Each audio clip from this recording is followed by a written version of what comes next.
Hello everyone, thanks for joining us today. I'm Mallory Young here with Claire Townsley and Hadley Edwards, and we are the Digital Divas. Here at Digital Divas, we keep you informed about all the latest tech news and digital trends. Today, we're going to talk about something that's been getting a lot of buzz lately, virtual reality. Let's start by going to a Skype chat we recorded earlier with VR expert Maria Korolov, a contributing writer for CSO Online. I don't know about you divas, but I was extremely impressed with Maria's role as founder and president of Women in Virtual Reality. The group advocates for the visibility of women in virtual reality and works to attract more women to the field. Before we go to the interview, here's a heads up. There's a little echo in the audio. Now you know even the divas have technical challenges on occasion. This past couple of years, the virtual reality market has really been taking off. So I've been focusing a lot more on that. I've tried out all the major headsets. I have about 20 headsets at my house. Instead of companies putting up websites and people putting up blogs, you can put up your own little virtual environment that people can travel to, that you can interact with other people in. So things that have to do with groups of people doing things are all going to be changed in virtual reality.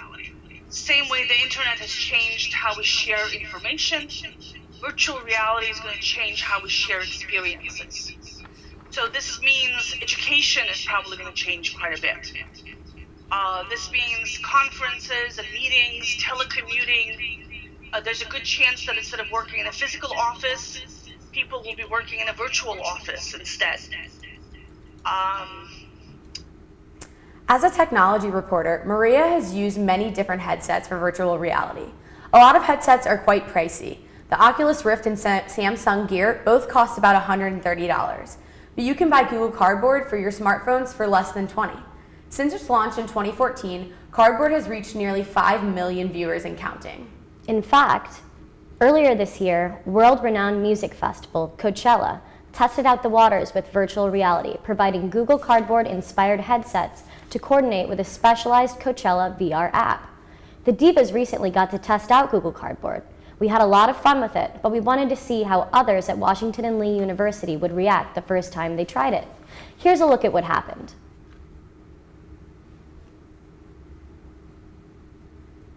Everywhere. Oh, I see, yes. What do you see? Divers and... And spin around in your chair. It's on the other side too.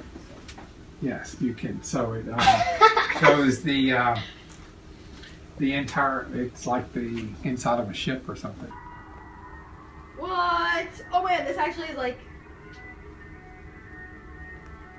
I'm a little scared of heights and this is terrifying.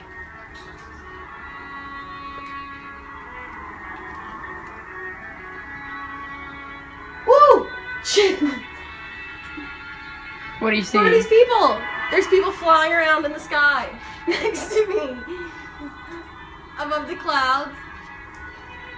It's really scary. Oh, there's a kid, a little kid, just floating towards me. It's the kid from Room.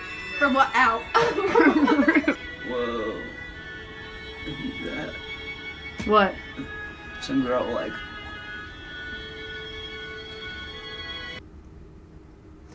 We had them all test out the Take Flight video in the New York Times virtual reality app. The tour lifts you into space and places you amongst some of Hollywood's hottest stars as you float about the atmosphere. It was interesting to see how different age groups reacted when they tried VR for the first time.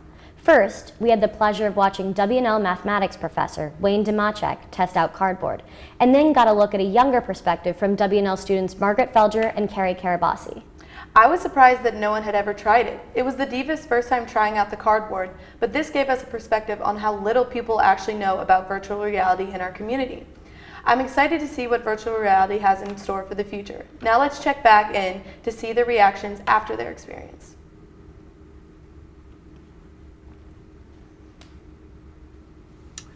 I liked when I was elevating and it made me feel like I was actually in an elevator getting lifted into the sky.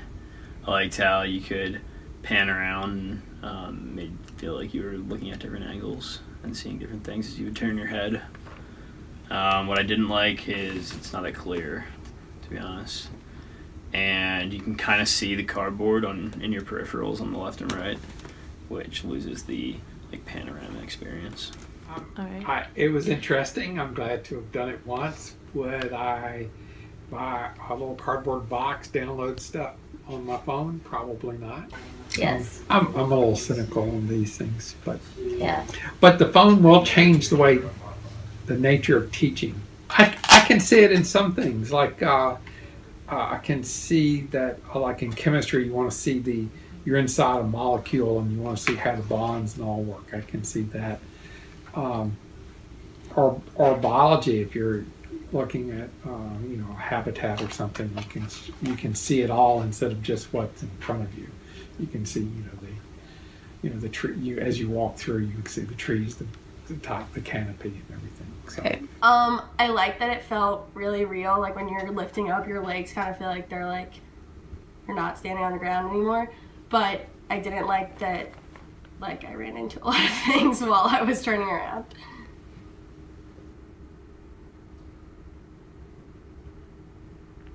Definitely not. I thought it was going to be a lot worse than that. Like I thought it was not going to look as real or feel as real, but it did. I love how Professor Demacek foreshadows the potential of virtual reality for educational purposes. I actually read an article last week that examined just that. They conducted a study where they split high school physics students, and some of them were taught using a virtual reality simulator. The kids who used those simulators scored better than those who didn't use virtual reality. Just another way that virtual reality is changing our world. I agree. The potential of virtual reality is endless. In an interview with Popular Science, the head of VR for Google Cardboard talked about its success. Google Cardboard is low cost, approachable, comfortable, and mobile for their users. But they're always looking to improve, hopefully making a headset with a strap and increasing the buttons and interactivity of the headset. I completely agree. On the cusp of a technological revolution, Google Cardboard has the potential to enhance our everyday lives in more aspects than one. We hope you guys had fun today, and once again, thanks for tuning in to the Digital Divas.